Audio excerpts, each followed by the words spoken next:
Alors, je m'appelle Serge Herberg, je suis médecin nutritionniste épidémiologiste, professeur de nutrition à l'université Sorbonne Paris Nord et je suis à la fois un chercheur et un acteur de santé publique. Alors, avec mon équipe, nous avons développé un outil que beaucoup de gens connaissent qui s'appelle le Nutri-Score, qui est un logo d'information nutritionnelle pour aider les consommateurs à faire des choix éclairés.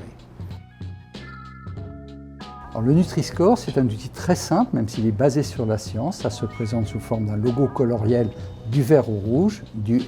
A à E, et ça permet aux consommateurs d'un simple coup d'œil de pouvoir juger de la qualité nutritionnelle des aliments, comparer les aliments entre eux et, s'ils le souhaitent, choisir des aliments qui vont dans un sens d'un meilleur équilibre nutritionnel, donc d'une meilleure santé. J'ai été invité par Camille Chaussinan qui organise un cycle de conférences dans le cadre des crises et il m'a demandé donc de venir avec mes collègues qui participeront à cette table ronde parler de la difficulté de mettre en place une mesure de santé publique comme le Nutri-Score à partir du moment qu'elle s'oppose ou qu'elle est considérée s'opposer par certains à des intérêts économiques. Je vais essayer de montrer comment agissent tous ceux qui visent à bloquer une mesure de santé publique, même si elle est justifiée sur le plan de l'intérêt de la santé publique, même s'il y a des travaux scientifiques qui démontrent son intérêt, tout simplement pour défendre des intérêts purement économiques, avec des stratégies bien huilées de lobbying qui s'appuient sur des méthodes classiques et qui sont souvent relayées au niveau des politiques.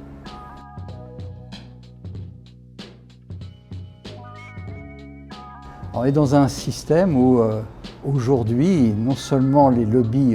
sont actifs, et ça existait déjà depuis longtemps, mais sont de plus en plus actifs, ont de plus en plus l'oreille des politiques et viennent interférer sur l'action de santé publique. C'est très dommageable sur le plan de l'intérêt pour les consommateurs, les citoyens, les usagers. Et malheureusement, aujourd'hui, on se retrouve confronté à la fois un nombre important de lobbyistes et des stratégies qui sont particulièrement efficaces pour bloquer des mesures de santé publique. Alors, le Nutri-Score, c'est un outil de transparence nutritionnelle. Donc vous pouvez imaginer que certaines sociétés qui produisent des aliments qu'on n'interdit pas, mais qui ne sont pas des modèles de vertu sur le plan nutritionnel, parce que très gras, très sucré, très salé, contenant peu de fibres, peu de fruits et légumes, etc., ne sont pas très enclins à afficher une note qui permet aux consommateurs de prendre conscience de la réalité de la composition nutritionnelle de ces produits. Donc ils préféraient jusqu'à présent avoir un tableau illisible sur la face arrière des emballages des aliments, mais surtout pas donner aux consommateurs un moyen simple qui permet d'identifier d'un simple coup d'œil la qualité nutritionnelle des produits. Donc ils ont peur pour des intérêts. Au lieu de reformuler leurs produits et d'améliorer la composition nutritionnelle de leurs produits, ils préfèrent jusqu'à présent cacher la réalité de la médiocre composition nutritionnelle de certains produits. Alors, c'est très difficile de lutter contre le lobbying. Il faut d'abord de la science qui permet vraiment de pouvoir avoir des arguments pour répondre aux pseudo-arguments avancés par les lobbies. Il faut également susciter une demande sociétale, et elle existe aujourd'hui, notamment dans le domaine de l'alimentation, et on l'a bien vu pour le Nutri-Score, avec une mobilisation des différents acteurs de la société civile, les consommateurs, les patients, les professionnels de santé, les ONG, les médias. Donc c'est cette pression sociétale qui permet aujourd'hui de faire aussi pression sur les politiques pour qu'ils aient le courage de mettre en place ces mesures, même si les lobbies essayent de bloquer, retarder ou dénaturer ces différentes mesures.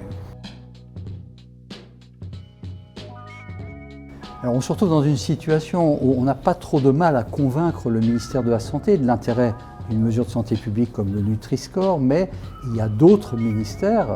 qui ont des intérêts divergents. C'est le cas du ministère de l'Agriculture ou de l'Économie des Finances ou d'autres ministères qui, eux, sont plus proches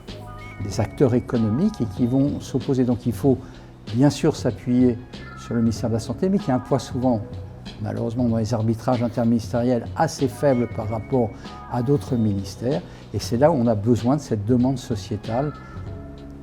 cette médiatisation également qui est devenue indispensable pour mettre dans le débat public ces grandes questions.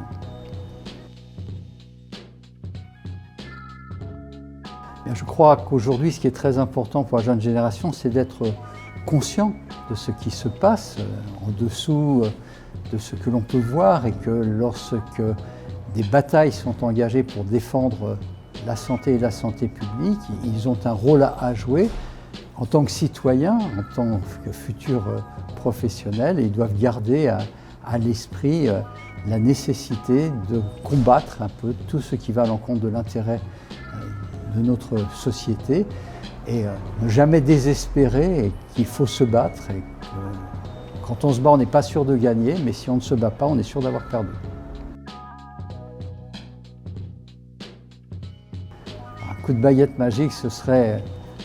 de supprimer, au moins de limiter le poids des lobbies. C'est difficile quand on pense qu'à Bruxelles, il y a quasiment 70 lobbyistes par eurodéputé, 50 000 lobbyistes pour 705 députés. Donc ce coup de baguette magique serait de restreindre le poids de ces lobbyistes et d'arriver à convaincre même les opérateurs économiques qu'ils ont tout intérêt à long terme d'écouter la voix de la science et l'intérêt de la santé, qui est une demande aujourd'hui forte des consommateurs.